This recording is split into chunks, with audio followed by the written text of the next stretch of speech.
C'est le choix du 12-15, l'état de l'IVG, l'interruption volontaire de grossesse en France. Un rapport a été remis au gouvernement. On en parle avec notre invité, le docteur Daniel Assoun. Bonjour. Bonjour. Gynécologue, obstétricienne, ancienne responsable du centre d'IVG de l'hôpital de La Fontaine à Saint-Denis. Vous nous disiez, avant de commencer cette interview, que vous avez été surpris par les révélations de ce rapport, que c'est du jamais vu. Non, c'est pas tant des révélations et c'est pas tant du jamais vu, c'est la façon dont c'est dit pour la première fois. C'est-à-dire que vraiment là, on essaye vraiment de faire passer l'IVG qui est jusqu'à présent stigmatisé et qui là vraiment, il semble que dans ce rapport, en tout cas, il y a une véritable volonté de le déstigmatiser, d'en faire un acte médical comme un autre, avec des propositions qui vont totalement dans ce sens. Et ce qui effectivement aura pour effet, on peut l'espérer, pour les femmes d'avoir un accès plus facile et plus rapide surtout. Alors ces propositions, on va y revenir. On va tout d'abord parler de cet accès qui pour le moment est très difficile. C'est aussi ce que dit le rapport, il y a une véritable dégradation des soins. Il y a un chiffre, 130 centres IVG ont fermé depuis 10 ans. Alors ça, je crois qu'il faut le prendre et l'intégrer dans l'offre de soins en général, c'est-à-dire des hôpitaux ayant fermé, des maternités ayant fermé, bien évidemment les centres d'IVG qui étaient afférents à ces centres ont fermé.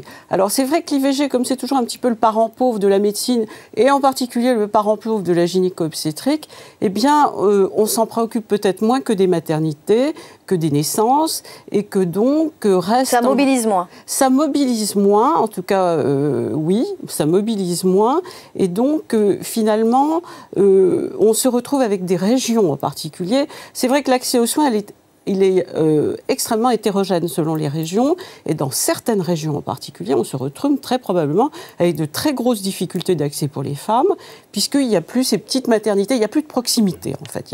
C'est l'accès aux soins de proximité qui est là et remis en question, plus particulièrement pour les IVG. Alors quelles sont les mesures que vous avez retenues dans ce rapport? Alors, quelques mesures, certaines sont des mesures très importantes, comme depuis la loi Veil, il y a l'obligation d'une semaine de réflexion entre la demande de l'IVG et l'IVG elle-même. C'est trop. Ça ne correspond pas à la réalité des femmes. Les femmes, elles viennent très tôt demander une IVG et majoritairement, quand elles viennent, elles ont déjà pris leur décision. Une semaine, ça fait que retarder dans l'accès à l'IVG. Et donc là, c'est vraiment... c'est quelque chose qu'on a beaucoup demandé au cours de la loi pour réviser la loi de 2001, qui n'a pas été acceptée à l'époque par les parlementaires, mais qui là est clairement demandée. Il y a dans ce rapport également autre chose qui me semble important, c'est que la clause de conscience. C'est-à-dire que la clause de conscience, ça fait partie de tous les actes médicaux, c'est vrai, mais là, plus spécifiquement, certains médecins s'autorisent à ne pas vouloir, ne pas souhaiter faire des IVG. Bon, quelque part, c'est leur droit, mais en fait, là aussi, ça limite considérablement.